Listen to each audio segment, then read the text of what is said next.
आज के समाज में कानून का बोलबाला है, फिर भी जस्टिस मिलने में सालों लग जाते हैं। इंसान जिंदगी भर यही सोचता रह जाता है कि उसे जस्टिस मिलेगा या नहीं मिलेगा। आज मैं बात करने वाली हूँ फूलन देवी की। इन्हें बेंडेड क्वीन भी कहा जाता है, शेखर कपूर की फिल्म के हिसाब से। लेकिन मेरा मानना है कि इनकी स्टोरी इंस्पायरिंग इसीलिए है क्योंकि इन्होंने अपने साथ हुए नाइंसाफी का बदला खुद लिया। मैं आपको पहले ही बता दूं कि इन्होंने 22 ठाकुरों को एक साथ गोली मार दी थी, क्योंकि ये 22 ठाकुर वही हैं जिन्होंने इनका रेप किया था। अब आज की टैगलाइन तो मेरे पास कोई है नहीं, क्योंकि इनका नाम ही काफ़ी है। नमस्कार दोस्तों, मेरा नाम है शिप्रा और मैं आप सबका स्वागत करती हूँ मेरे यूट्यूब चैनल पे। आज हम हैं inspiring women of the world के आखिरी पड़ाव पर, यानी कि आज आखिरी एपिसोड है। और मैं चाहती थी कि आज एक ऐसी लेडी के बारे में बात हो जो हमारे भारत से है और जिन्होंने ये हर पीढ़ी के लिए एक मिसाल कायम की है।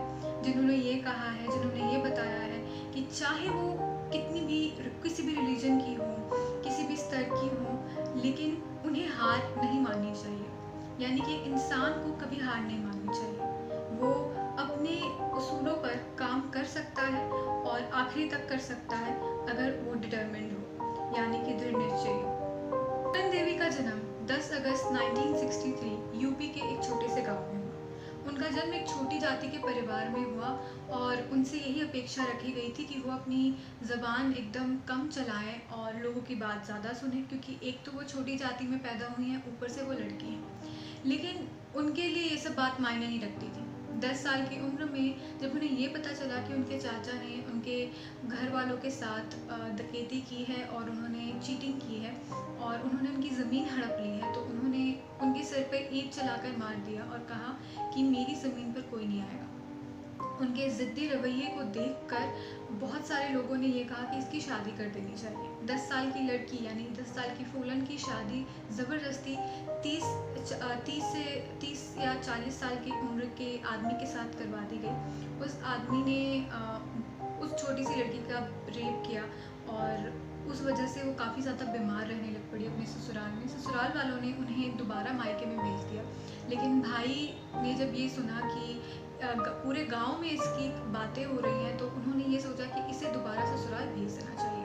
लेकिन जब ये वहाँ गई तो वहाँ पर इनकी काफ़ी ज़्यादा मार पिटाई होने लगी, जिसकी वजह से उन्होंने सोचा कि मेरे इस घर में कोई इज्जत नहीं है और मैं यहाँ पर नहीं रहूँगी। उसके बाद वो उस घर से निकल गई और जैसे ही वो निकली तो जैसे ही फूलन उस गैंग में आई, दोनों डाकुओं में झड़प होने लगी। विक्रम मल्लाह ने सरदार बाबू गुज्जर की हत्या कर दी और वहां का सरदार बन बैठा। अब इस इलाके में कभी भी एक गैंग नहीं होता। दूसरे गैंग को फूलन की वजह से हुई लड़ाई का अंदाजा हो गया था। उन्होंने फूलन और विक्रम को मिलने के लिए बुलाया। दूसरा गैंग में सरदार थे श्रीराम ठाकुर और लाला ठाकुर, जिन्होंने सोचा कि बाबू गुज्जर की हत्या के कारण फूलन ही थी। उन्होंने वही विक्रम का खून कर दिया और 3 हफ्तों तक फूलन का रेप किया और उसे वापस भेज दिया।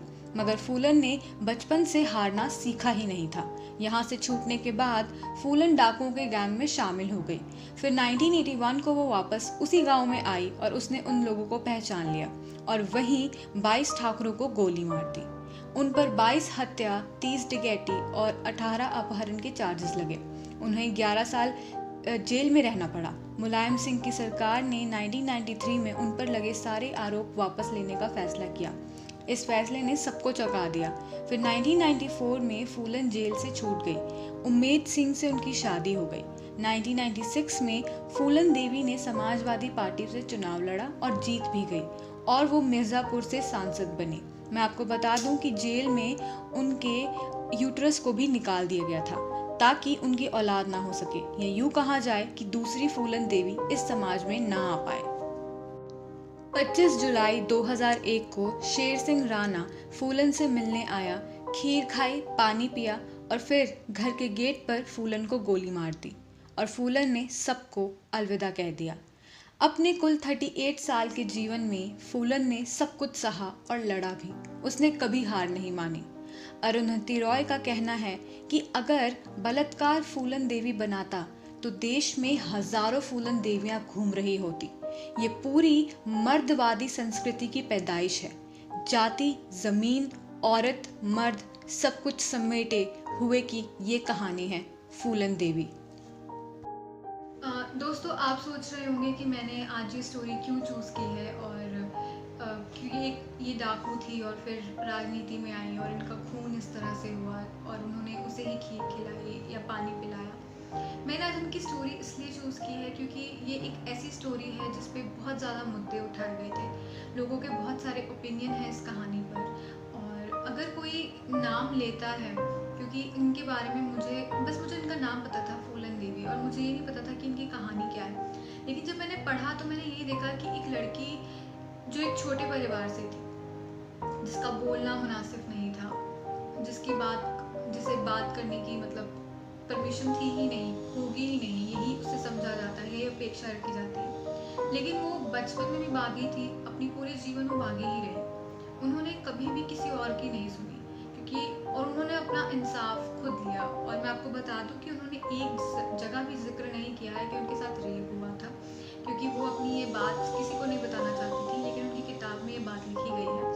और मैं यही कहना चाहती हूँ कि ऐसी बहुत सारी औरतें हैं जिन्होंने अपने हालातों से समझौता नहीं किया है और हमेशा इस देश के सामने, इस सोसाइटी के सामने ऐसे सामने खड़ी होकर आई हैं कि हर कोई उनकी वाहवाही करता है, चाहे वो तरीका जैसा भी हो।